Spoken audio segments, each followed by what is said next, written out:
la próxima clase se va a tomar la lista y pues vamos a entrar unos 10 minutos antes de la hora prevista, ¿ya? Bueno, entonces, hablaremos sobre el tema de será la primera clase, ¿no es cierto? Pese que ya se le dio el texto para que lean, y también se hizo preguntas ya al respecto, ustedes ya conocen algo del tema. Entonces iremos resultando dando la explicación desde el comienzo.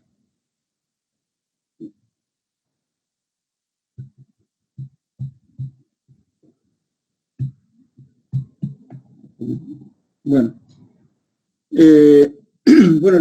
primeramente hablaremos, que tal vez un pequeño recuerdo de lo que ustedes ya llevaron en secundaria, y también en otras materias. Es un asunto de la estructura de la Tierra, que está constituido por 4 capas principales, ¿verdad? Lo que nos interesa son, lógicamente no vamos a hablar en detalle de todo, pero podemos explicar, ¿no es cierto?, de que la corteza terrestre está, todo nuestro planeta Tierra está rodeado por estas capas, que es la troposfera, estratosfera, mesosfera, termosfera y exosfera. Bueno, cada cual, lógicamente, están dependiendo de la distancia, por ejemplo, de 0 a 10 kilómetros, de 10 kilómetros 50, 80 y 500 sucesivamente. A una altura de aproximadamente 80 kilómetros, ¿no es cierto?, de la superficie de la Tierra, tenemos la capa de ozono. Y principalmente también ya la Tierra está conformada, ¿no es cierto?, primeramente por el núcleo interior, que es el magma principal, y el núcleo exterior, que es en realidad todo lo que es ya roca, ¿no?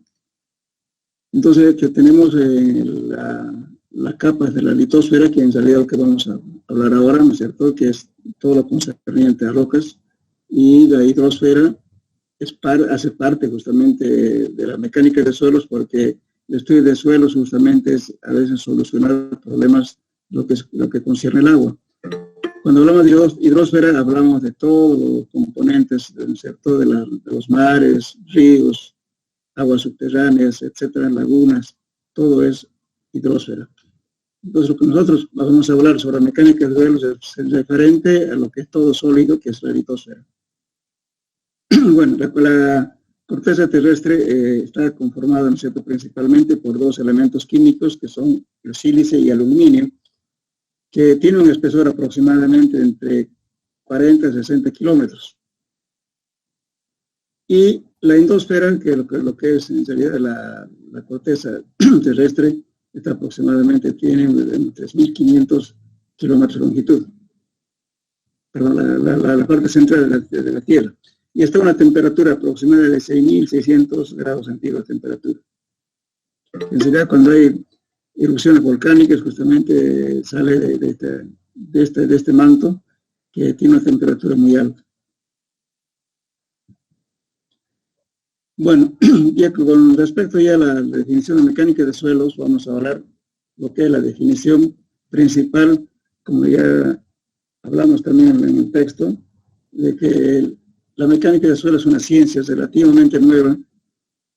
Fue propuesta por Carter Sagan aproximadamente a los comienzos del año 1935 aproximadamente, y hizo reconocer recién la mecánica de suelos como una ciencia que se independiza justamente un poco de lo que era todo lo que es física y la parte de matemáticas. Entonces la mecánica de suelos podemos ver también desde diferentes puntos de vista.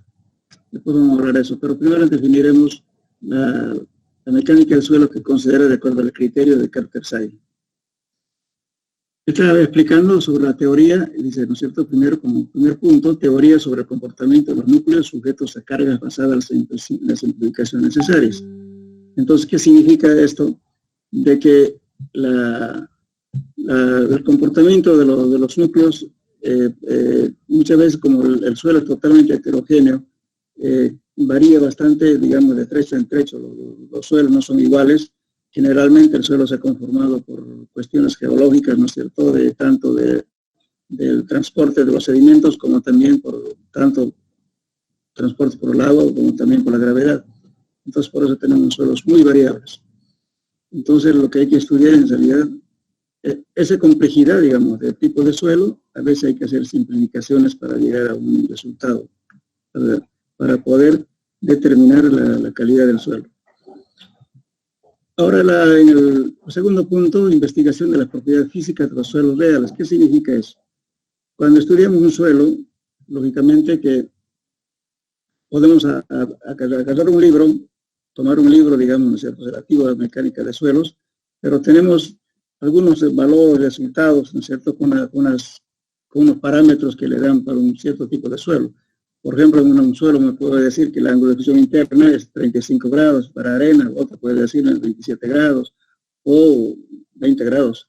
Pero sin embargo, lo mejor es estudiar el suelo con el cual se va a trabajar. Para eso justamente tenemos que hacer pruebas en mecánica de suelos, en laboratorio de mecánica de suelos, y determinar lo que realmente con lo que se va a enfrentar uno en el trabajo.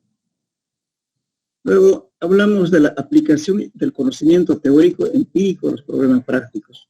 ¿Qué significa eso?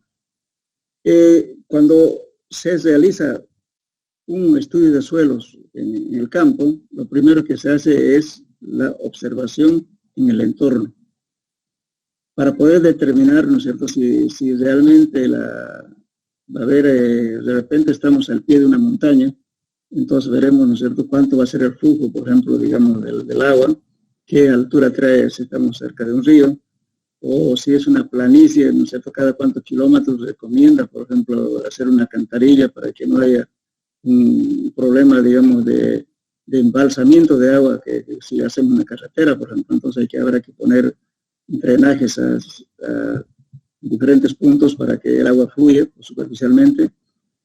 Y también en la parte, digamos, de utilizar los tipos de suelo para soluciones, ¿no es cierto?, de diferentes tipos de obras.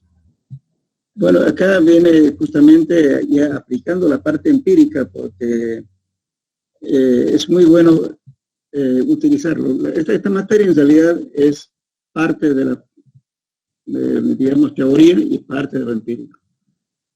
Lo empírico porque muchos ensayos que vemos acá a través de este curso van a ver que las prácticas es casi aparatos empíricos, no son unas medidas tan exactas, reales, pero sin embargo nos sirve para tener unas ideas. Cuando uno sabe utilizar los equipos que tiene, entonces podemos estar de acuerdo, ¿no es cierto?, un conocimiento cabal de los ensayos que se hacen. Y también aprovechar los conocimientos del personal que trabaja en la solución de este tipo de suelos, cómo lo va a utilizar adecuadamente, para que una obra sea económico, pero dando seguridad. Además es utilizar los materiales adecuadamente para cierto tipo de obra. Entonces acá es muy conveniente manejar esto con la parte empírica, porque también uno puede abaratar costos en cuanto al uso de estos materiales.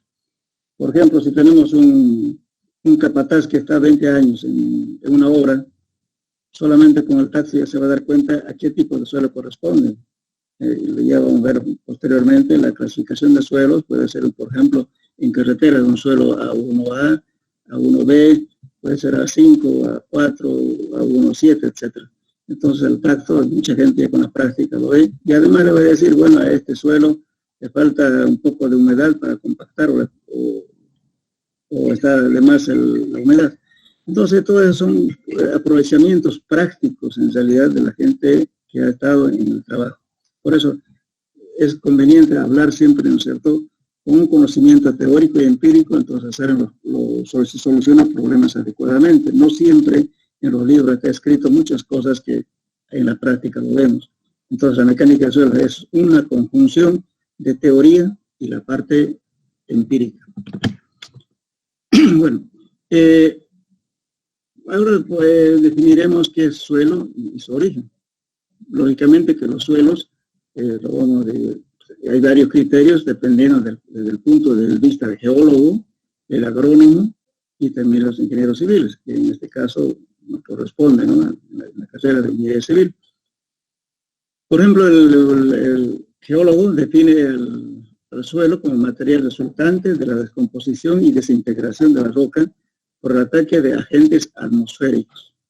No está hablando del contenido de materia orgánica, de la composición de los vegetales, etc. No se habla directamente, habla de la composición y desintegración de la roca por ataque de agentes atmosféricos. Y el agrónomo, como habla Sobotaryov, que es un investigador ruso, define el suelo como una capa delgada de la parte superior del manto de rocas en que penetran las raíces de las plantas y donde toman agua y las demás sustancias necesarias para su existencia. Entonces el agrónomo el suelo simplemente lo utiliza para bienes vegetales, no para estructuras como el caso nuestro. Entonces, en cambio, el ingeniero civil, como es la definición de Rico y Castillo, porque son dos autores, y definen de la siguiente manera, que el suelo se define como el conjunto de partículas minerales producto de la desintegración mecánica o de la descomposición química de las rocas preexistentes. Entonces, cuando allí estamos hablando de desintegración mecánica o descomposición química de las rocas, aquí ya podemos hablar un poco de lo que es la parte orgánica en realidad, porque los suelos de origen orgánico, como son los limos y las arcillas, tienen mucha importancia en la mecánica de suelos por su cambio volumétrico que presenta, ¿no es cierto? Es bastante, un suelo muy inestable. Bueno, pero de todo esto,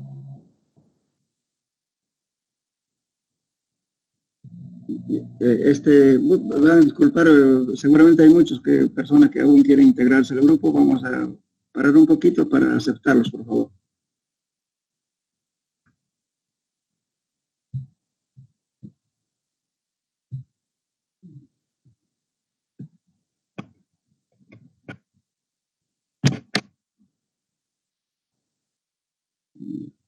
Bueno, continuando con el tema, vamos a hablar sobre los factores que intervienen en la formación de los suelos.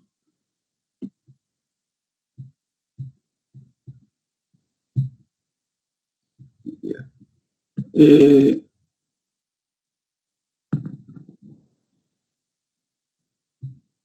a agrandar un poco la imagen. Mucho.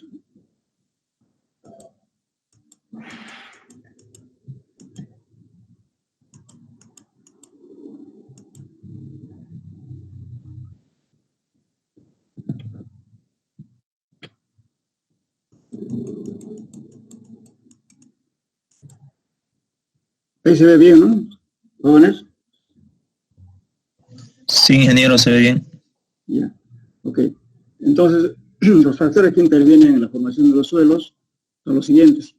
Primeramente tenemos como materia de origen que es la roca madre.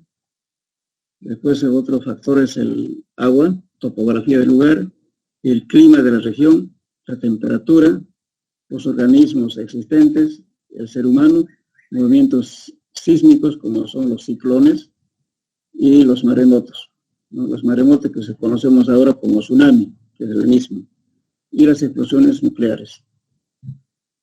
Bien, lógicamente que en la formación de los suelos participan diferentes agentes, ¿no es cierto? La roca madre puede estar afectada por el agua, puede estar afectado por la topografía, por el clima y por la temperatura. Y además también como agente de transporte, pues seguramente va a actuar también el agua o la gravedad. Dependiendo de este tipo de acciones, vamos a ver el tipo de suelos que tenemos. Bien, bueno, para poder un poquito ilustrar, por ejemplo, ¿no es cierto? Esta es una muestra de los diferentes tipos de suelos que han formado, ¿no es cierto?, por diferentes factores geológicos que ocurrió durante millones de años. Tenemos diferentes tipos de suelos. Toda esta zona se llama terraza aluvial, y aquí también había terraza aluvial, pero aquí sufrió una cierta erosión en el cual tenemos las formaciones que están conformadas por diferentes etapas y por diferentes tipos de suelos. Entonces tenemos aquí una formación bastante variable que ocurrió durante mucho tiempo y los efectos, ¿no es cierto?, erosivos que ocurrió en esta zona. Bien, entonces, dependiendo de los agentes de transporte, los suelos se denominan por gravedad, talud, o también se llaman coluvial. Aquí actúa como agente de transporte la gravedad. Otro factor que interviene en el transporte de los suelos son los aluviales o lacustres. También el viento, bueno, cuando transporta el viento se llaman suelos eólicos. Y también actúan los glaciares, que se llaman depósitos glaciares o morrenas, generalmente más conocidos por morrenas. Cada tipo de este suelo tiene su forma de reconocerlos. Por ejemplo, si queremos reconocer un suelo donde actuó la gravedad, seguramente al pie de la montaña, donde se produjo un transporte, lógicamente este puede ser mucho más prolongado la longitud, en el cual el suelo va a venir desplazándose por gravedad. En su curso de transporte, lógicamente que el suelo una roca, digamos, fracturada, seguramente golpeará con otra piedra, con otra formación, o de repente va a arrastrar plantas, en fin. Entonces, la forma de reconocer esto es que por la forma de la partícula, cuando los sedimentos que se encuentran abajo, ya donde está ya depositado este sedimento, entonces vamos a tener partículas no redondeadas, sino angulosas y muy variables. Se puede encontrar, por ejemplo, en una zona determinada, arena, o de repente se encuentra arcilla, porque justamente la roca se va a desplazar por la ladera de una montaña, etc. Entonces, lo que me olvidaba decirle, bueno, el material que se descompone y queda en el lugar se llama suelo sedimentario. Estos suelos sedimentarios toman su nombre dependiendo que actúan los agentes de transporte. Vuelvo a repetir, si actúa la gravedad se llaman talud o suelos coluviales. También pueden actuar combinados en este aspecto. Pues supongamos que aparte de que existió este desplazamiento coluvial, puede haber actuado, por ejemplo, el agua. En ese caso se dice son suelos coluvio-aluviales. ¿Y cómo se reconoce ese suelo? Se reconoce cuando la partícula está redondeada, algunas son angulosas. Eso indica de que el transporte, ¿no es cierto?, ya de los suelos coluviales también hubo un arrastre de suelos aluviales transportados por el agua. Es muy importante ver la forma de la partícula. Bueno, ahora los suelos eólicos es transporte por el viento, entonces también se puede reconocer fácilmente los tipos eólicos como han actuado.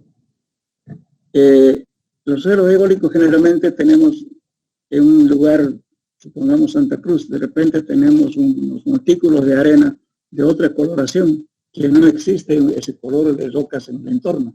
Entonces, estos son suelos eólicos que han sido transportados de largas distancias por el efecto del viento. Y generalmente también estos suelos son casi redondeados en realidad porque actúa en ese proceso de transporte, hay desgaste de las partículas. Entonces son los eólicos.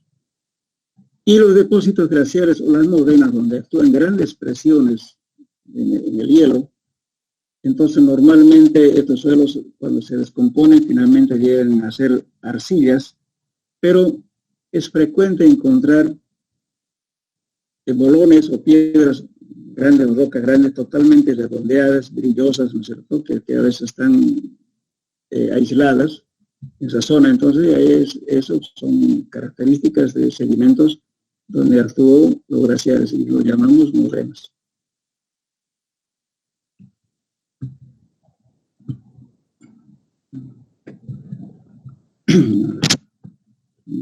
Aquí. Ya. Aquí podemos ver un esquema. Aquí tenemos una roca descompuesta, eso que se quedó en el lugar, le hemos llamado suelo residual.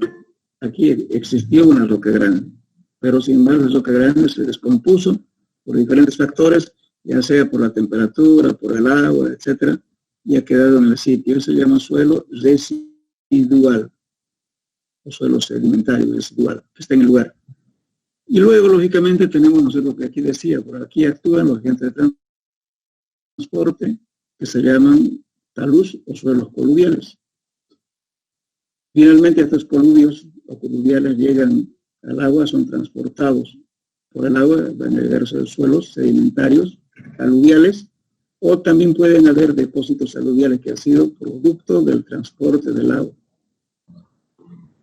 Entonces tenemos este esquema que es bastante importante. Lógicamente, como ven, si tenemos un sedimento que se desplaza por esta ladera, en el transcurso de su desplazamiento pueden arrastrar otro tipo de sedimentos, ya sean diferentes tipos de roca.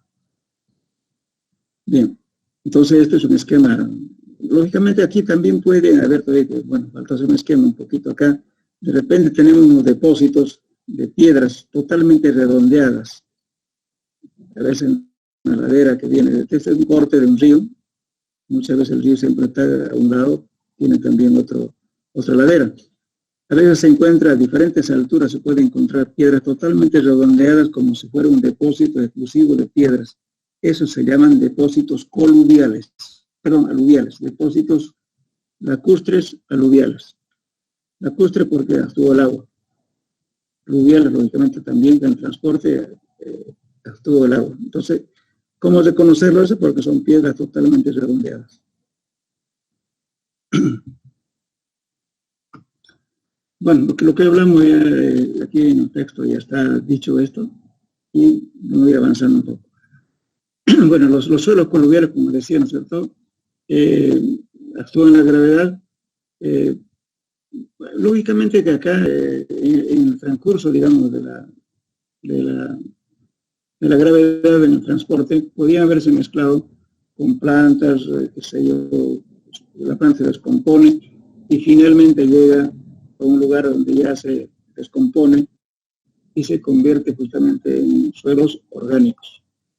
Los orgánicos son materias, como repito, de plantas descompuestas, en lo cual también aparecen lo que se llama el humus, o materia descompuesta, que en realidad esto es abono para plantas, pero para utilizarlo en estructuras, esto no sirve.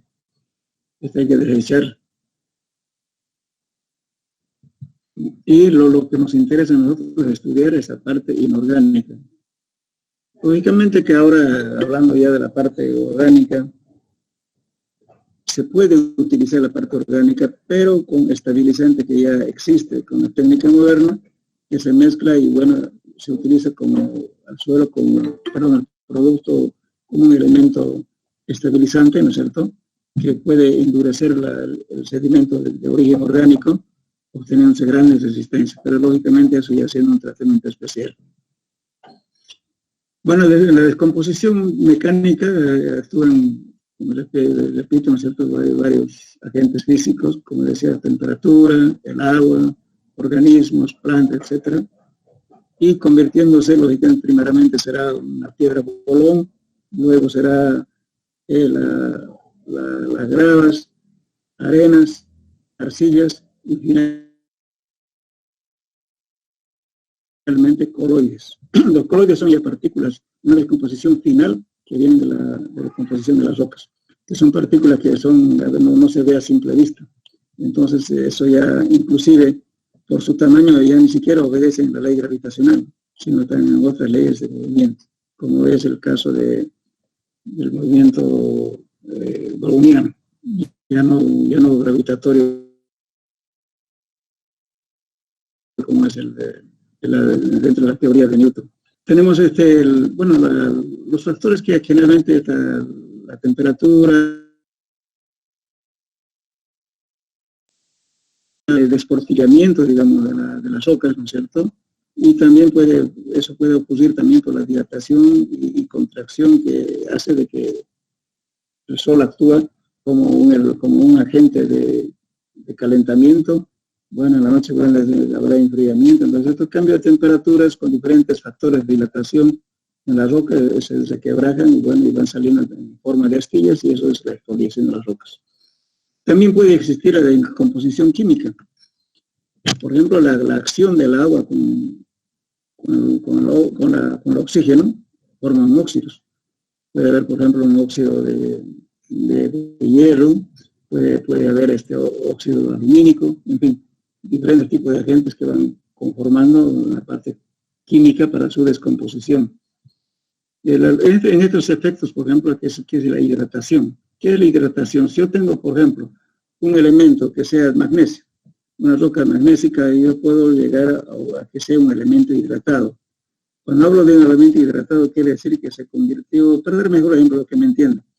Puede ser, por ejemplo, que agarro un pedazo de sal y lo pongo en un vaso de agua, ¿no es cierto? Y voy a tener salmuera. Entonces, esa salmuera técnicamente se conoce como sal hidratada, porque está convirtiendo en líquido. Si evaporo el agua que contiene el agua, otra vez va a quedar sal. Eso es anhidro. También otro factor, ¿no es cierto?, que como es la carbonatación, que es otro proceso, ¿no es cierto?, de descomponer los sólidos en elementos más pequeños. Y bueno, que le decía, ¿no es cierto?, que donde actúan estos factores, tanto químicos y físicos, las partículas se descomponen en diferentes tamaños. En este cuadro ustedes pueden ver, por ejemplo, las gravas, ¿no es cierto? Pero lógicamente que en 8 medio, por ejemplo, se dicen piedras bolones, unos bloques no muy grandes, o si no ya sería a partir de, digamos, de esos bloques ya hay otras decomposiciones que comúnmente conocemos, por ejemplo, como piedra manzana, por ejemplo, que cosa que en los libros no está clasificado el tipo de suelos, sino se habla muchas veces de clastos de diferentes diámetros, que es una roca donde se produjo una rotura en el cual pueden quedar también esos mismos elementos en el sitio u otros que son desplazados. Cuando quedan en sitio se llaman clastos, son clastos que no han sido transportados y otros que han sido transportados. Entonces, cuando están en el lugar se llaman elementos no clásticos. Y cuando son transportados se llama clastos. Y finalmente, pues las partículas se van descomponiendo, finalmente llegarán a ser gravas, arenas, limos y arcillas. Estos parámetros que se dan, por ejemplo, en la grava, de 720 milímetros hasta 2 milímetros, y muchas normas que tienen diferentes países, puede variar esto, no siempre va a ser esta dimensión. Estos valores son contenidos de la norma de la ACTM. Entonces, por eso el ACTM está admitido para que sean gravas, tiene que ser de 720 milímetros hasta 2 milímetros. Si son arenas, va a ser de 2 milímetros a 0.05 milímetros de diámetro. Si son limos, de 0.05 a 0.05 milímetros. En las arcillas, menores a 0.05. Aún aquí falta otros valores para que sean coloides, son mucho más pequeños. Pero todo esto dependerá justamente cada vez que van descomponiéndose en partículas mucho menores, entonces ya cambia su característica física, que ya tendrá esta plasticidad, la cohesión. Entonces aquí aparecen justamente las arcillas, que es muy diferente manipular una arena. Si humedecemos la arena, pues seguramente la arena se descompone inmediatamente y no se puede dar ninguna forma geométrica. En cambio, en la arcilla sí. Las partículas, al convertirse en pequeñas partículas, entonces actúan la electricidad, ¿no es cierto? O sea, aparecen los iones y los cationes y los aniones, las cargas eléctricas. Entonces, ya cuando se mezclan esto con agua, entonces se convierten justamente en plasticidad. Y además actúan con cohesión.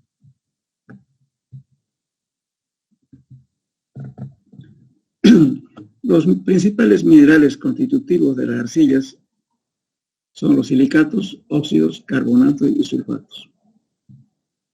Lógicamente, cada material tiene su característica del comportamiento físico y químico. Entonces, de este tipo de suelos, de este tipo de arcillas, podemos sacar otros productos, por ejemplo, como por decirle la monozilonita, que es conocido como bentonita, o podemos de repente hablar de caolín, que es para hacer justamente fabricar inodoros, etcétera, lo que utilizamos en construcciones. Entonces, ¿en qué está variando esto? Justamente en su composición química y también física, por el tamaño de las partículas. Bueno, la estructura de la arcilla tiene principalmente, son dos tipos de estructura, que es la estructura alumínica y la estructura silícica. La silícica, por ejemplo, un átomo de silicio rodeado por 4 átomos de oxígeno. Aquí la lumínica, un átomo de aluminio rodeado por 5 átomos de oxígeno. Bien, entonces, para medir el comportamiento de estos suelos, especialmente de las arcillas, podemos ver si son arcillas activas o no activas.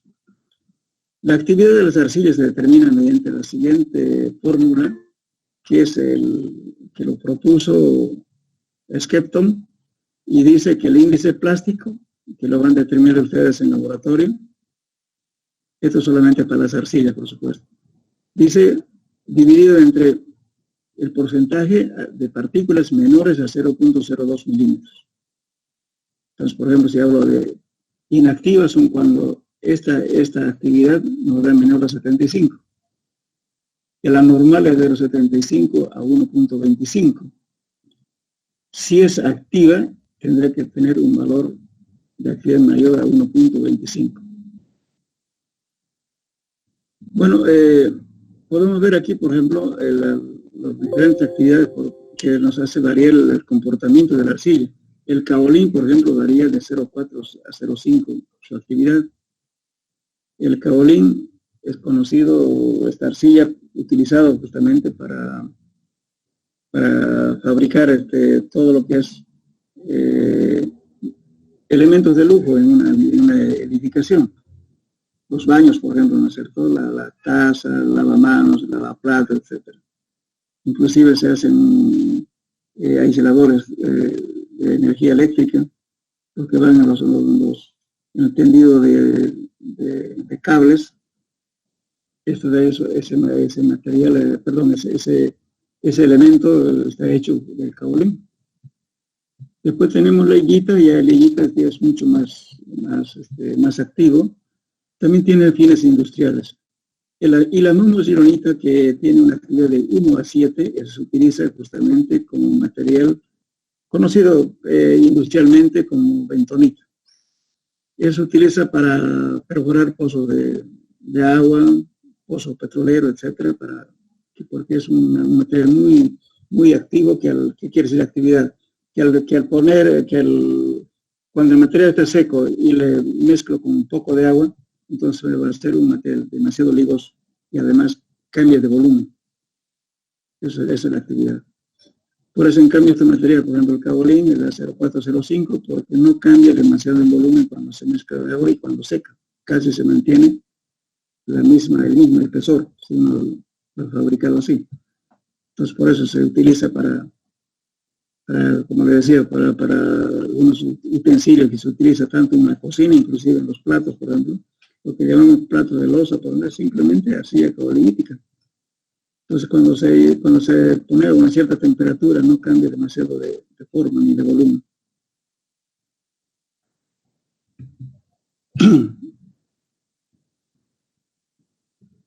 Bueno, podemos hablar también de la característica y estructuración de las partículas minerales. O sea, por ejemplo, tenemos la forma de determinar si el material es angulosa, subangulosa, redondeada o muy redondeada. Entonces, si tenemos un material de 100, que donde se produjo la rotura, seguramente vamos a tener una partícula muy angulosa. La angulosidad es importante en lo que nos concierne en ingeniería civil. Sería muy conveniente trabajar, por ejemplo, con una partícula muy redondeada. El acomodo va a ser mejor, pero sin embargo va a producirse problemas por falta de adherencia. Y si tenemos un material muy anguloso, va a ser lo contrario. Lógicamente va a haber una trabación muy grande, pero resulta que cuando se somete a esfuerzo se rompen todas las esquinas, los ángulos que tienen acá. Entonces la resistencia va a ser menor. Entonces lo ideal es trabajar con un material subredondeada o subangulosa. Entonces, lógicamente que hay criterios para poder determinar estos valores. Lo que estudió Petit-Jean, él ha hecho una clasificación, unas fórmulas empíricas donde podemos determinar este material. Por ejemplo, aquí, esta ecuación que dice coeficiente de esfericidad está relacionando D sub D y D sub C. ¿Qué es D sub D?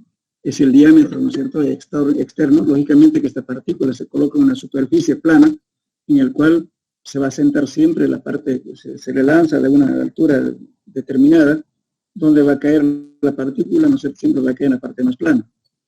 Entonces, se le hace un círculo y luego se mide ese, es el círculo circunscrito. Y D sub C es el círculo inscrito en la parte más pequeña.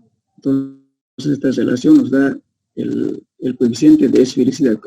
¿Cuánto se asemeja a una esfera?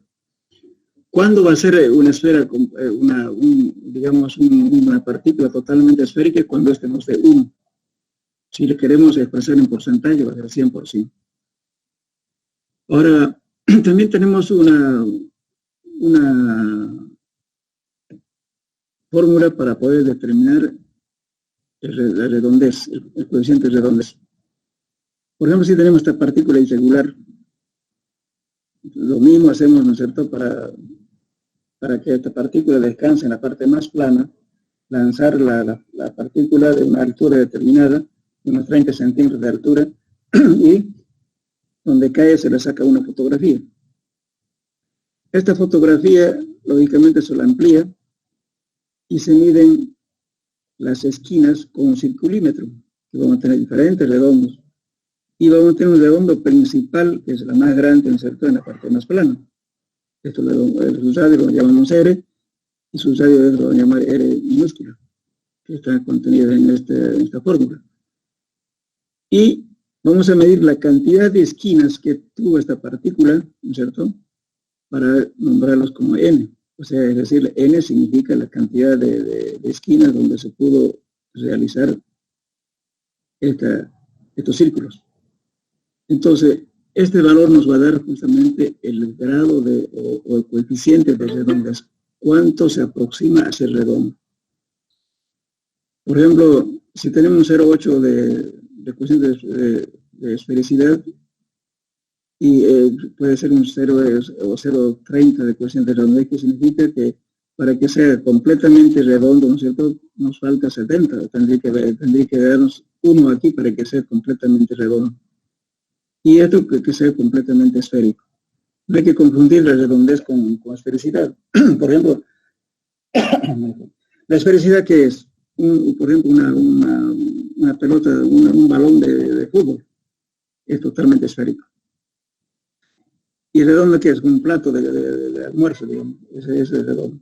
Entonces, las cosas son diferentes. Entonces, pero podemos medirlas, coeficiente de esfericidad y redondez. Bien. Bueno,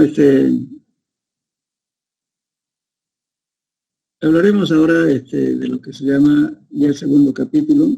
Tenemos tiempo ahí. Avanzaremos hasta donde podamos alcanzar esto, por favor. Tenemos el primer capítulo, que es más importante en cuanto al trabajo ya que van a hacer ustedes. Lamentablemente, con este problema que tenemos del coronavirus, no van a poder hacer prácticas de campo, pero sin embargo, por lo menos van a saber, van a tener idea de cómo se hacen los trabajos. Entonces, cuando entramos a hacer para el conocimiento de un suelo, ya sea aplicado a carreteras, aplicado a diques para depósitos de agua, puentes, edificios, tanques de agua, para todo hay que hacer una exploración. Y la exploración, si no está bien hecho, bueno, no sirve mucho de información. Por eso la exploración tiene que estar realizado adecuadamente, bajo normas y con el cuidado suficiente. Bueno, ¿qué nos permite determinar en realidad esta exploración del muestreo de suelo? Nos permite determinar primeramente los puntos de exploración. Hay que determinar en las zonas más críticas o las zonas más cargadas, si es una estructura. Si estamos haciendo para un puente, por ejemplo, que hay que determinar justamente, primeramente hay que determinar la exploración en ambas riberas del río. Y lógicamente, dependiendo de la cantidad de pilas que tenga el puente, entonces habrá que hacer una verificación en cada pila. Entonces no serviría hacer solamente una exploración solamente en un extremo. ¿Por qué no se debe hacer eso? Porque justamente cuando se forma un río, primero se inicia primeramente por un pequeño desgaste que tiene que desplazarse el agua. Y justamente el desplazamiento del agua, en donde va el desgaste, va actuando por gravedad y buscando la parte más débil del suelo. Y justamente eso se llama una discordancia geológica. Entonces, la discordancia geológica, lógicamente, va haciendo cada vez mayor erosión y va produciéndose primeramente un pequeño riachuelo, después será ya río, etc. Entonces se va conformando de esa manera. Entonces, si hacemos solamente un estudio en un solo lado, entonces estaríamos falseando. A no ser que sea un canal hecho por el hombre. Ahí sí podemos decir que un extremo es igual que otro lado. Pero aquí no, cuando es un río que ha hecho la naturaleza, necesariamente hay que ser en ambos extremos. Porque siempre falla. La discordancia geológica es muy diferente de una ribera a la otra ribera. Bueno, entonces, lógicamente, los edificios lo mismo.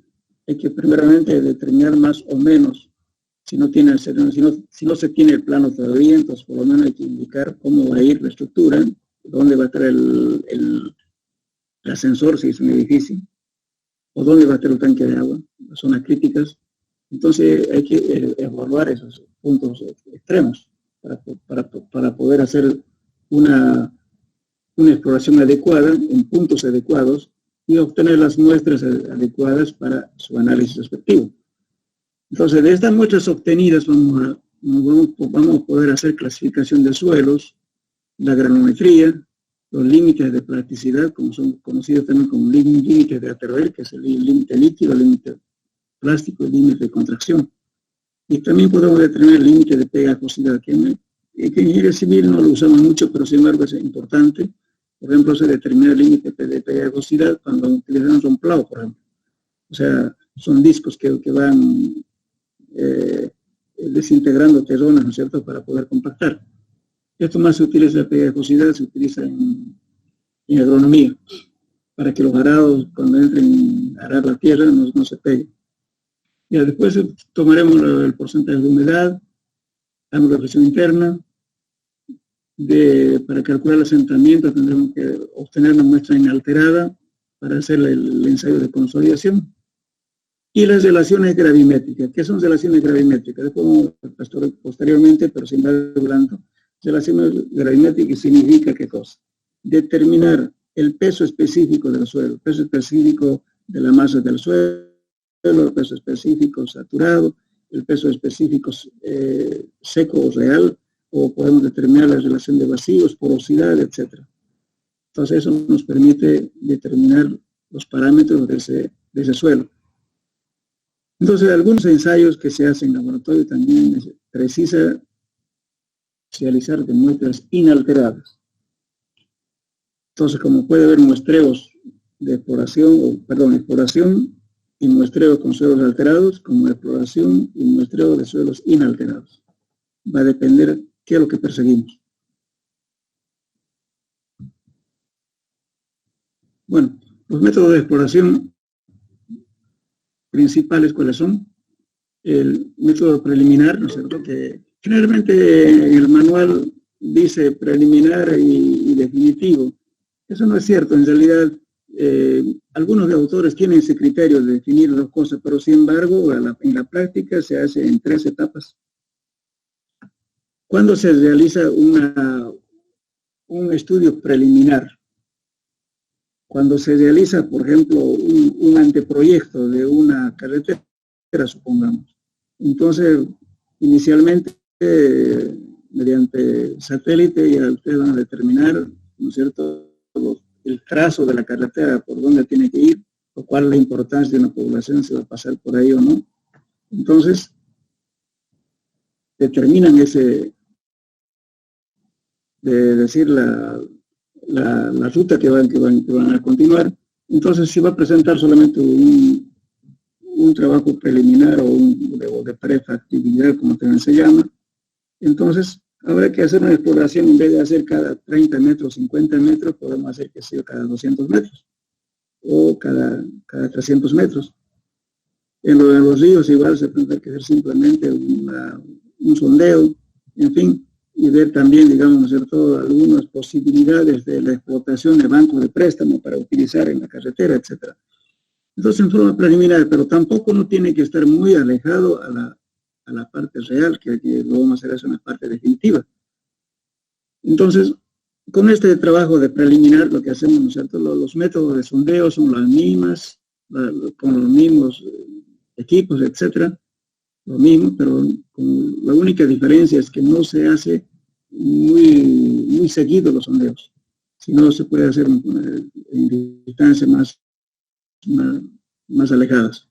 Entonces, con estos valores que se obtienen, lógicamente va a haber un costo, ¿no es cierto?, en el cual se puede ya determinar aproximadamente cuánto va a costar la ejecución de ese proyecto. Y con eso justamente se saca, digamos, los préstamos a las entidades que prestan dinero o que financien para poder hacer la construcción de esta carretera. Y también este mismo método permite determinar las variantes que pudiera haber de un lugar a otro lugar. Por ejemplo, si yo quiero ir a una población determinada, bueno, lo mejor sería ir en línea recta. Pero sin embargo, de repente esa parte va a ser inaccesible o con materiales no adecuados, entonces tendré que hacer una variante. Entonces, en la etapa preliminar ya se ve la posibilidad de seguir una ruta definida o, en su defecto, buscar alternativas, que la llamamos en carreteras variantes. Ya cuando llega a la parte de una exploración definitiva, entonces eso ya es el diseño final.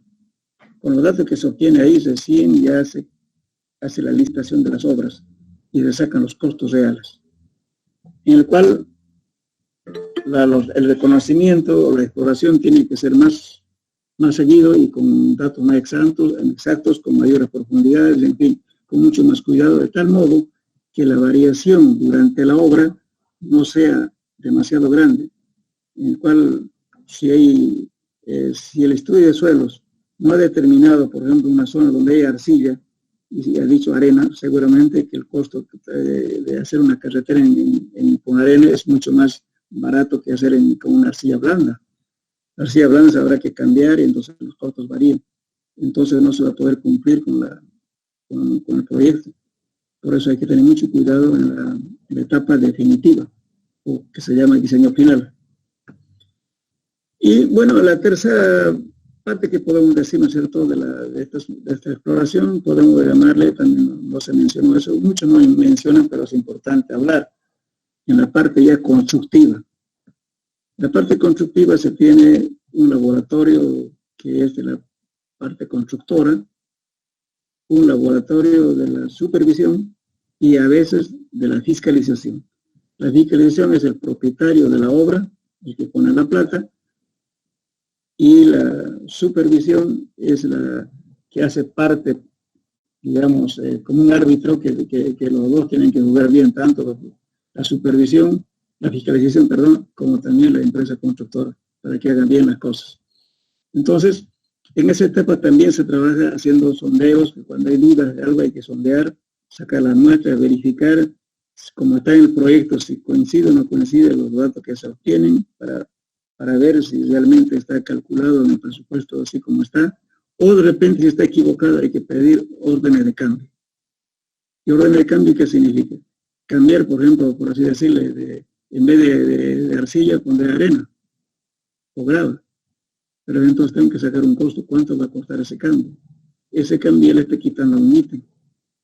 Entonces, por esa razón que cuando un estudio está mal hecho o mal evaluado, entonces no se llegan a concretar las obras determinadas. Y eso lo podemos ver en la ciudad. Hay estudios de suelo que hacen en cada cuadra. Entonces, en cada esquina, digamos. ¿Qué significa eso? Estamos hablando de 100 metros de distancia, donde hay asentamientos humanos, ya hubo anteriormente basureros porque no estaba pavimentado. O una cosa variable, de repente hay un bolsón de arcilla, un bolsón de basura, no sé. Pero eso durante la ejecución recién se va a ver. Entonces, cuando empiece a hacer la explanada o los cortes en el suelo, entonces se ven los detalles. Aparecen este tipo de factores que va a incidir en costos. Entonces va a haber tantos cambios, ¿no es cierto?, que al final no se va a poder hacer de repente una calle o una cuadra. Entonces eso queda como lunar en un barrio, alguna calle sin pavimentar. Eso no ha sido porque se lo robó se robaron la plata, sino es que había fallas en el diseño, que el estudio de suelo no estuvo adecuadamente. Eso muchas veces, gente por falta de conocimiento, dice, bueno, en este barrio hay solo arena, pero no está viendo qué pasa a 1 metro o 2 metros. Entonces, de repente aparecen ese tipo de factores, entonces eso que hace que incide en costos finales de las obras. Por eso es frecuente encontrarse en barrios, inclusive en carreteras, no le ponen señalamiento, ni vertical ni horizontal. Algunas calles no tienen cunetas, algunas calles no tienen pretiles, o que llamamos comúnmente, bueno, los elementos que se colocan en la calle, ¿no? Entonces, no, todo eso incide en costos. A veces, repito, ¿no es cierto?, a veces hay obras que no se acaban o llegan hasta la mitad y después tienen que licitar y buscar otro, para esperar otro año para que liciten la obra de nuevo para continuar. Como el caso, por ejemplo, la pavimentación que se ha hecho en la planta de refinadora para la planta de gas de aquí de Río Grande. Inicialmente costó 26 millones de dólares, con lo cual la empresa que estaba manejada por el ejército se adjudicó y no terminó la obra.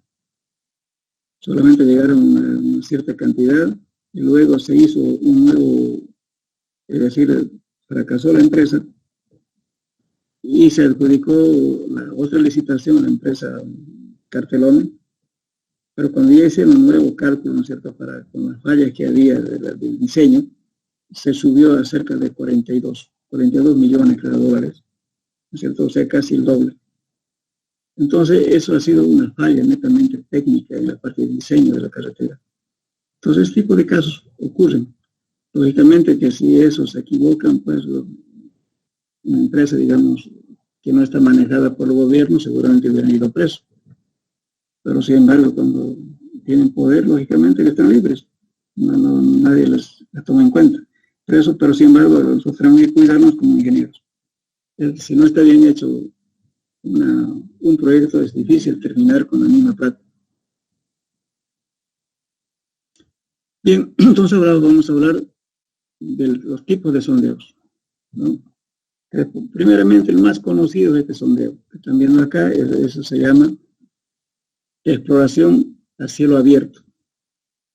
Una zanja común excavado con pala y pico, ¿cierto?, y el cual permite obtener muestras con las medidas exactas, porque yo puedo decir de aquí a 1 metro tal material, a 1,50 tal material. Entonces, esta es una observación visual certera, digamos, no puede equivocarse.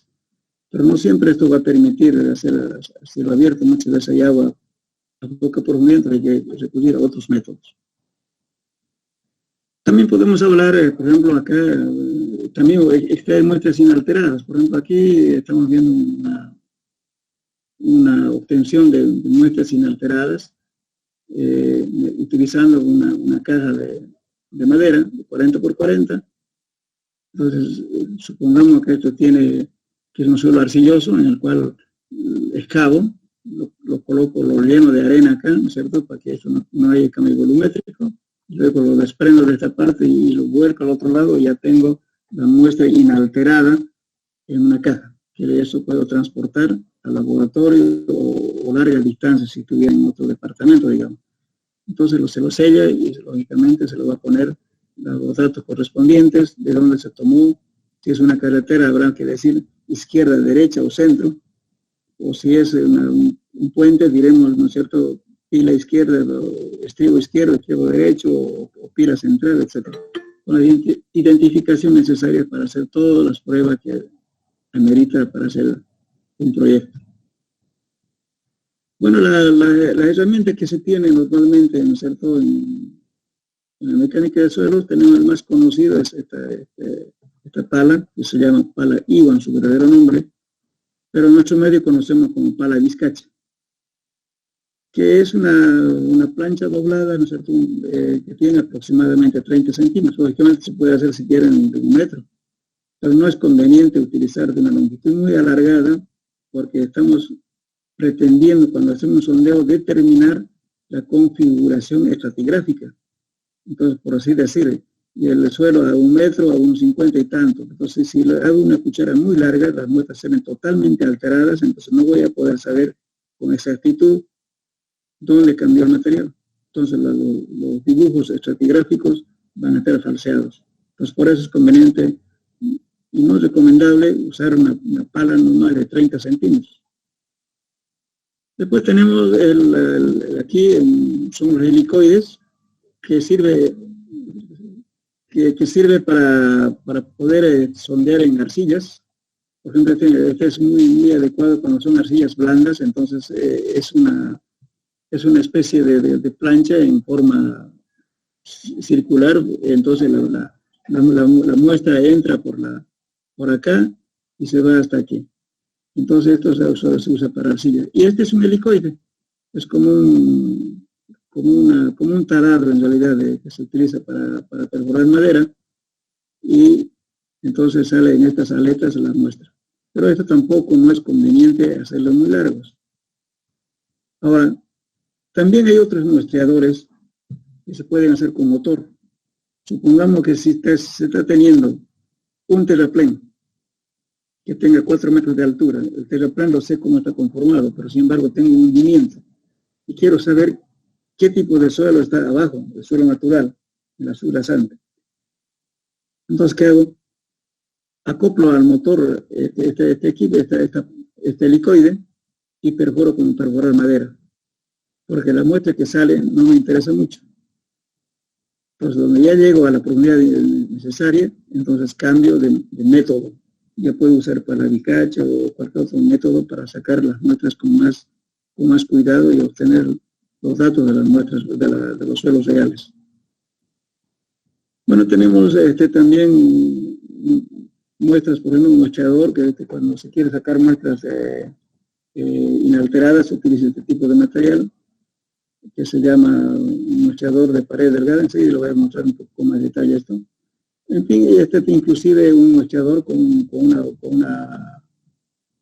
una válvula de retén, es decir, esta es una pequeña compuerta donde cual el suelo entra por aquí, ya sea a golpes o a presión.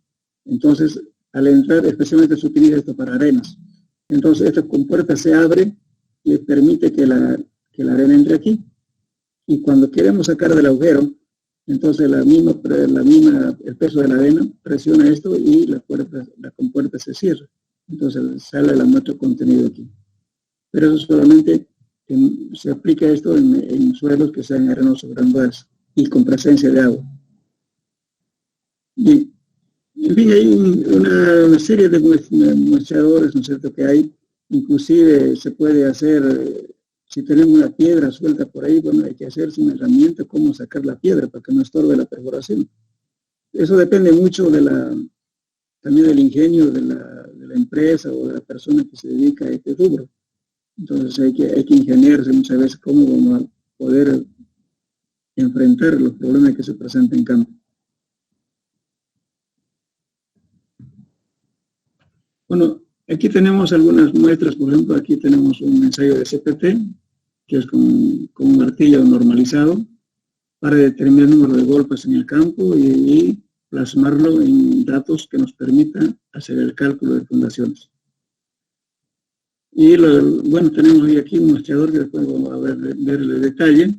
Tenemos una cuchara bipartida, que este método de SPT quiere decir Standard Penetration Tester, o simplemente penetración estándar. O también algunos lo llaman penetración normal, que es la misma. Entonces, Este método consiste en hincar este mostrador, conocido como pala vizcacha o pala normalizada. O también, perdón, me dije que decía penetrome de Terzaghi o cuchara normal. Que en realidad esta cuchara está partida, fíjense, de ambos lados, pero acoplada por una rosca en la parte inferior y la parte superior, y con una válvula aquí, que ven acá, eso para que salga el agua por acá. Y aquí internamente tiene una válvula que cierra el paso del agua para que la muestra se quede en la cuchara. Bueno, también aquí tenemos otro modelo, ¿cierto? Aquí es un trípode. Esto especialmente se trabaja de esta forma. Puede ser un drill, un camión, un autoportante, puede ser o con ruedas que sea tirada con un vehículo. En fin, de diferentes formas. Pero esto simplemente estamos aplicando el mismo método del ensayo de penetración estándar. Se está colocando simplemente acá una válvula que se llama Kelly, que permite el ingreso del agua para que la presión del agua entre acá y permita perforar mediante esta broca, o simplemente se puede hacer una aleta prefabricada en casa. Entonces esto lógicamente abarata los costos, porque para comprar estas cucharas a veces cuesta muy caro. Ahora, lógicamente que si ya hay rocas o piedra, entonces hay que meter necesariamente a veces con tungsteno o con vidrio. Son elementos que pueden romper partículas. O también se puede colocar un cincel de diferente forma para romper la piedra y que deje el paso para perforar. La diferencia de este método, lógicamente vamos a tener también las muestras lavadas que estamos sacando. O sea, aquí tenemos una bomba y hay una manguera que mete el agua, que este agua está preparada con lodo bentonítico, o sea, con lodo con bentonita, y el cual reviste las paredes de esta perforación para que permitan que no se derrumbe y puedan profundizar este sondeo. Entonces, esto forma un ciclo. Lógicamente que al hacer la perforación estoy liberando sedimentos acá. Entonces, con el agua que estoy introduciendo, entonces empuje el agua con una cierta viscosidad, el cual va a hacer que lógicamente aquí falta colocarle un pequeño dibujo, que se coloca las trampas acá, en esta parte. Las trampas son unos 2 pocitos pequeños, en el cual se juntan todos los sedimentos pesados. Y luego ya va el sedimento limpio aquí. De acá se le vuelve a reinyectar. Estamos haciendo un ciclo. Estamos cerrando un circuito acá, ¿cierto? Metiendo agua, sacar el sedimento que se va a quedar acá, y luego recogemos el lodo y volvemos a meterlo acá mediante una bomba. Esta bomba es una bomba de lodo, no es una bomba común. ¿En qué se diferencian estas bombas? La bomba común, lo que le llamamos comúnmente la motobomba, es una bomba centrífuga. Y la bomba centrífuga tiene unos sellos, ¿no es cierto?, que si bombea agua sucia o agua con arena, digamos, no le va a aguantar ni media hora en el trabajo, porque se deteriora. Eso que es solamente para agua limpia. Entonces, esta bomba se puede hacer en vez de colocar sellos, se coloca pita grafitada, o en su defecto se hace con pistón, bombas de pistón. Entonces, eso está adecuado justamente para trabajar con sedimentos. Nunca hay que trabajar con un motobomba, porque no soporta, a no ser que ustedes tengan que se limpie totalmente el agua para otra vez chupar de aquí y inyectar agua limpia acá. Eso va a ser muy difícil. Entonces, por eso se utilizan bombas especiales. Bien. Bueno, viendo hasta un poco también podemos llamar que este método también nos permite conjuncionar 2 métodos. Uno que es de penetración estándar y el otro es el método de muestras lavadas. ¿Qué es el método de muestras lavadas? Justamente como estoy sacando con este aparato y el agua me está permitiendo sacar sedimento, entonces estoy sacando muestras en boca de pozo. Estas muestras de sacar de boca de pozo voy a muestrear a cada metro o cada cambio de material y registro para dibujar mi perfil. Entonces, esto sale mezclado con un poco de lodo que estoy inyectando con agua con bentonita, entonces lógicamente que la arena se va a mezclar un poco con ese lodo. Entonces se lo lava esto en un tamiz número 200 y se obtiene la arena. De este modo se va clasificando y se va determinando. Donde hay una, supongamos que se está haciendo el sondeo y haciendo el método de CPT a cada metro, entonces lo que se hace es sacar la herramienta y colocar un método a percusión, a golpes con este aparato. Ahora, para poder profundizar, si tengo agua, entonces meto otra vez el método rotatorio, porque esto, fíjense, en la manivela, ya que con esta manivela estoy haciendo que gire esto para liberar sedimentos. Pero esto también puede hacer mecánicamente mediante un motor, no siempre manual. Generalmente los trabajos para hacerlo más rápido hay que hacerlo con motor. Entonces, cuando hay un cambio, lógicamente el muestreador acá, el técnico, el ingeniero, tiene que estar aquí en boca de pozo y muestrear a cada rato, ¿no? Entonces, el operador que está viendo acá tiene que decir, bueno, por el movimiento y que va dando esto va a depender mucho de la compacidad o de la consistencia que tenga la arcilla. Si es arena, compacidad, no, entonces si es compacidad dura, dice, bueno, arena compacta. Pero hay un cambio, entonces hay que golpear ahí. Si entra muy fácilmente, se dirá arena suelta, entonces entra rápidamente, también sacar el herramienta y golpear. No siempre va a ser los golpes a cada metro, puede hacer cada 50 centímetros, o puede hacer cada 1,5 metros, o de repente menos, porque de repente aparece un poco de arcilla. Entonces tengo que golpear y sacar muestras de ahí. A veces los estratos de arcilla pueden ser de pocos centímetros. Entonces, si voy a decir que solamente voy a mostrar cada metro, seguramente que me voy a saltar los datos de arcilla y no voy a obtener muestras. Y entonces es adecuado que sacar muestras, y entonces en ese momento que se encuentra eso, hay que sacar la herramienta de rotación y meterla de percusión. Bueno, aquí podemos ver el muestreador conocido como cuchara de Terzaghi, o penetrómetro estándar, o penetrómetro normal, que también lo llaman, que simplemente está esto normalizado por el espesor de la pared de la cuchara, o llamada penetrómetro, y también los orificios, las oscas, el peso, todo está normalizado. Entonces, esto, cuando se hace el ensayo de CPT, utilizamos justamente este penetrómetro mediante golpes. Entonces, para dar golpes, ¿no es cierto? Lógicamente, como vemos aquí.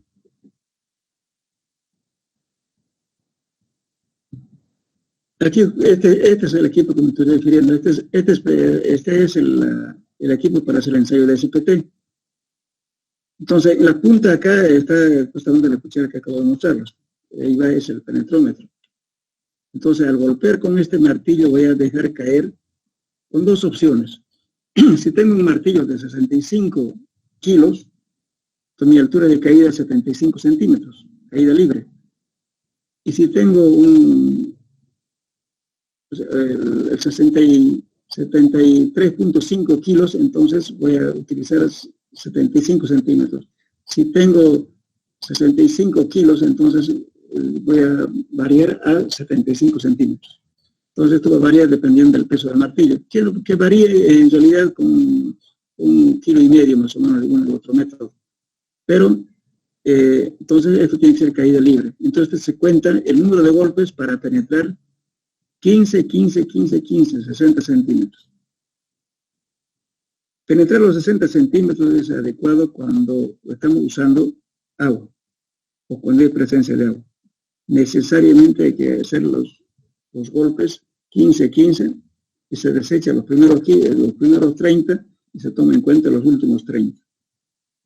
Si no hubiera agua, entonces la norma admite, que habrá la norma CPM y la norma ASTO, admite de que los golpes se pueden hacer 45, o sea, 15 para desecharlo y 30 para tenerlo en cuenta para los cálculos. Pero si hay agua, hay que hacer necesariamente los 60. Por eso, la cuchara puede tener una variante. Aquí estamos hablando de una cuchara normal que mide 80 centímetros, pero hay cucharas de 60. Esas cucharas se utilizan solamente en lugares donde no hay agua. Si hay agua, hay que usar esta cuchara normalizada de 80 centímetros para dar golpes para 60. En cambio, en el otro caso, yo puedo usar cucharas de menor longitud, pero solamente voy a hincar 45 centímetros. Entonces voy a tomar en cuenta los 30 centímetros últimos. Aquí tenemos, por ejemplo, como decía hace rato, 65 kilos para una altura de caída de 75 centímetros. 63.5 kilos para una altura de caída de 76 centímetros, caída libre. Bueno, entonces estos datos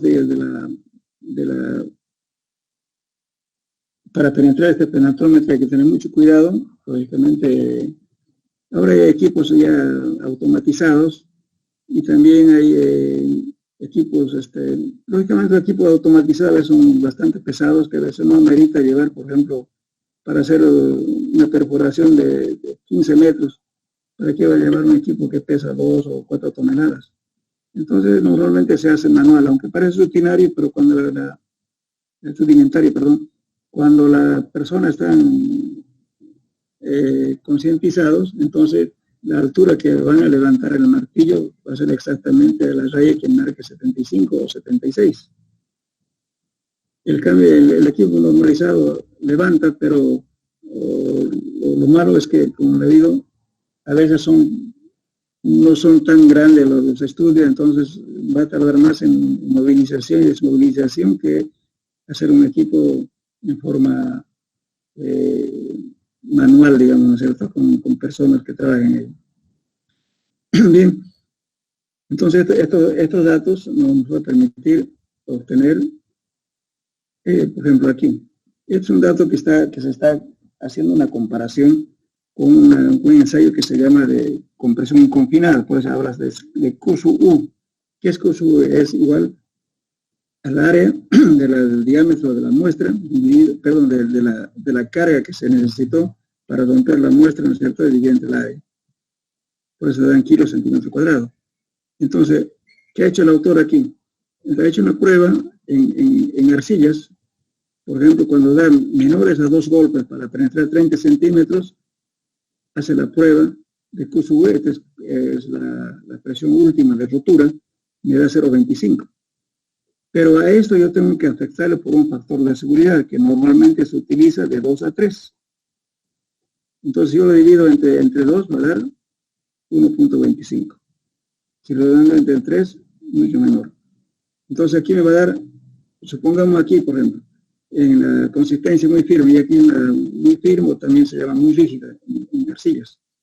Va a ser cuando los golpes para penetrar este penetrómetro de los 60 centímetros, tomando en cuenta solamente los 30 últimos, me va a dar de 15 a 30, entonces la resistencia a compresión simple, entonces me va a dar mayores a 4 kilos por centímetro cuadrado. Lógicamente, aparte de esto, hay otros ensayos adicionales para verificar, como el ensayo de la veleta, el ensayo de corte, en fin, hay otro aparatito que se llama penetrómetro de bolsillo, también sirve para corroborar estos datos que estamos sacando acá, o simplemente un ensayo de placa.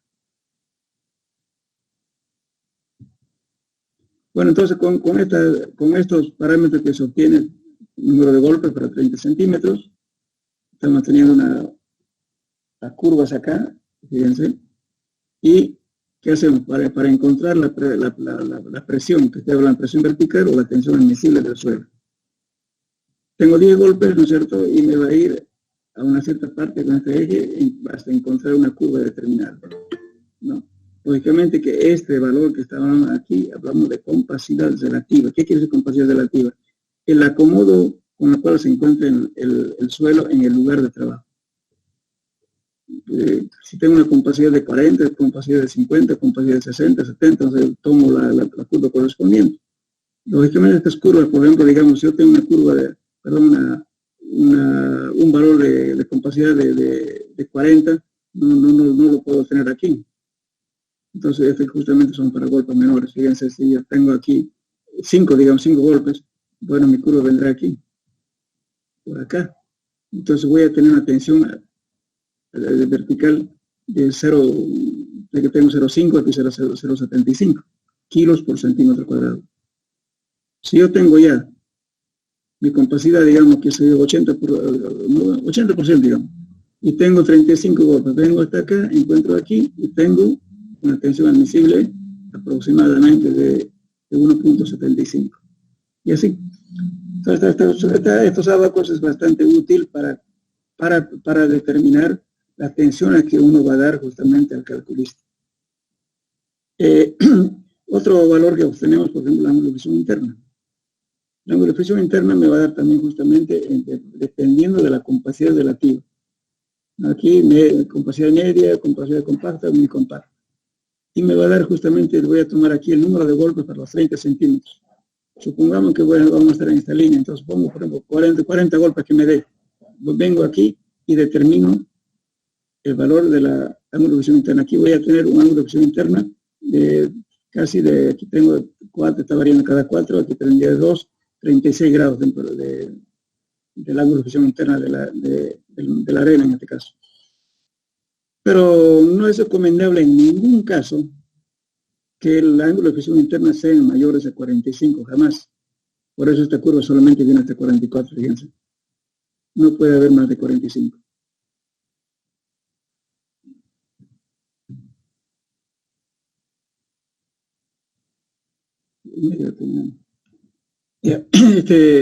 Bueno, ahora hay también algunas fórmulas utilizadas justamente para calcular las tensiones admisibles dependiendo de los diferentes tipos de autores. Por ejemplo, acá, este es criterio de Mayer-Hoppe. La tensión admisible del suelo va a ser igual a 3.3 por n. Este n viene a ser el número de golpes para los 30 centímetros últimos del ensayo de CPT. B es la dimensión de la zapata, que generalmente se toma una zapata rectangular. Para mí B es el ancho menor y L va a ser el ancho mayor.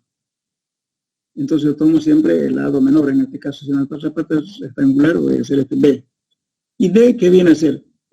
Durante la lectura a veces este D lo estoy reemplazando con Z, no se van a confundir. Eso significa profundidad de desplante o nivel de fundación. Entonces yo voy a estimar aquí, supongamos que sea 2 metros de profundidad, voy a poner mi zapato donde voy a sentar, eso es D. Entonces yo tengo un I dividido entre 1.20. Entonces yo tengo que aplicar lógicamente que esto tiene que estar en metros. Entonces me va a dar un resultado en toneladas metro cuadrado. Si yo quiero convertir en otras unidades, a partir del resultado de esto recién lo voy a convertir, pero esta fórmula no puedo alterar porque esta fórmula está hecha para las dimensiones de metros para que me dé toneladas metro cuadrado. Después de hacer el cálculo puedo llevar a otra unidad si quiero. Y además se está considerando, ¿no es cierto?, que el suelo va a tener un asentamiento de 2.54. Casi en todos los cálculos se admite un asentamiento de 1 pulgada. Pero, lógicamente, si es mayor, entonces ya va a haber daños en la estructura. Entonces, esta fórmula se ha hecho considerando un asentamiento de 2.54. Ahora tenemos la fórmula de Tersay, que lógicamente aquí lo que está predeterminando justamente son las dimensiones de la zapata. Estoy hablando de una zapata rectangular. Si tiene un lado menor de 1.30, puede utilizar este valor. N, fíjense la facilidad de este señor. N es simplemente el número de golpes que se obtuvo en SPT dividido entre 8. Pero esto, ¿cuándo va a ocurrir? Cuando no hay presencia de agua. Y si el lado menor es 1.30, puede utilizar esta fórmula. N dividido entre 1.33 dividido entre B. Este B va a ser el lado menor. Dividido entre 2. Esto nos va a dar directamente en kilos centímetros cuadrados. Igualmente aquí me da kilos centímetros cuadrados. Ahora, si yo tengo un material granular, esto es exclusivamente para suelos granulares. ¿Granular qué significa? Arena con limo, o puede ser con grava. N significa el número de golpes, dividido entre 10. Esto es exclusivamente para suelos granulares con presencia de agua. Si no hay agua, entonces no podemos aplicar esta fórmula. Entonces habrá que aplicar otro criterio. Bien. Tenemos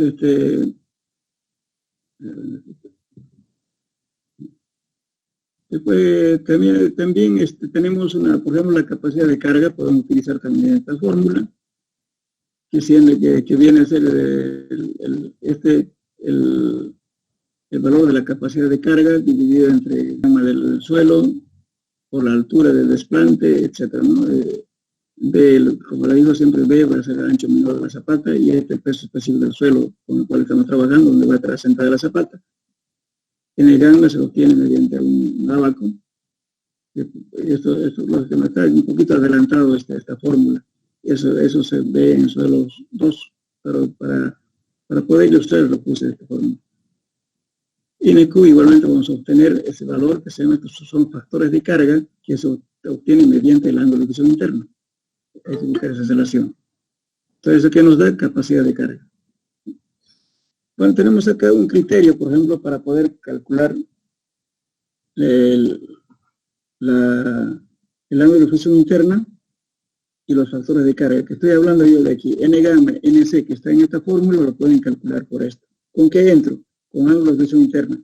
Entonces, el ángulo de visión interna, supongamos que sea 34. Voy a llegar acá y voy a tener cuánto el factor de capacidad de carga N gamma, NI. Entonces, aquí estas líneas punteadas azules le van a medir NC y las líneas en color magenta vamos a tener el gamma sub n, que va a ser el que vamos a utilizar en esta fórmula, que va a depender justamente de los ángulos.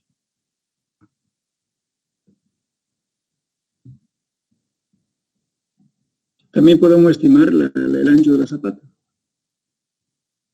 Dependiendo, el ancho de la zapata yo no puedo predeterminar, digamos, por ejemplo, yo tengo el ancho de la zapata siempre trabajando de lo menor. En lo posible en las fundaciones no se debe colocar fundaciones circulares ni fundaciones cuadradas, porque las fundaciones circulares y las cuadradas no reparten adecuadamente las cargas. Por eso siempre es importante trabajar con fundaciones rectangulares. Entonces aquí yo tengo B, un ancho menor del elemento, en este caso de la fundación, y supongamos que yo tengo para 3 metros, entonces voy a buscar mi compacidad, mi número de golpes. Esto que ven acá son números de golpes. Viene de 50, 40, 35, 30, etcétera, hasta el 5. Entonces, esto, si yo tuviera 3, aquí me va a dar directamente aquí. ¿Cuánto va a ser mi tensión admisible? Que aquí estamos hablando de tensión admisible, y esto ya está afectado por un factor de seguridad. Entonces, yo tengo una compacidad de 30 y mi ancho de mi zapata, el ancho menor de mi zapata es 3 metros, voy a tener un factor una tensión admisible de aproximadamente 3.8 kilos centímetros cuadrados. Eso es muy difícil encontrar en la práctica. Tal vez en el interior, pero en Santa Cruz es muy difícil. Bien, entonces estos abacos nos permite determinar ahora la profundidad de la zapata también. A qué profundidad va a estar trabajando la zapata, ¿no es cierto? Entonces podemos obtener también con estas curvas. Estos son valores aproximados, por supuesto. Lógicamente, más que todo ya en la práctica hay que tomar en cuenta la velocidad del viento, etcétera, ¿no es cierto? Si la estructura es esbelta, qué tipo de estructura, entonces tiene otros criterios. Entonces ya el calculista ya determina eso en función de los datos que tenga. Ingeniero, sí, disculpe, ya son las 1:30. Le interrumpía. Vamos a parar justamente porque como empecé con medio de atraso, por eso estoy dando 1:30. Ya. Es que tengo clase a las 2. Ya, perfecto. Entonces, ya esta única gráfica que lo voy a decir nada más, pues lo dejamos aquí. Este abajo lo mismo, le va a permitir calcular la tensión admisible en función, ¿no es cierto?, de la compacidad del suelo, que van a tener las curvas, y el número de golpes. Y le da directamente la tensión admisible aquí. Entonces, los datos que van a tener ustedes de campo de CPT simplemente va a ser el número de golpes. Y con eso determinan compacidad. Y luego tienen el ancho menor de la zapata con el cual quieren trabajar, que lo predeterminan y tienen la tensión admisible. Eso sería, joven. Entonces ya la próxima clase continuamos con esto. ¿Ya?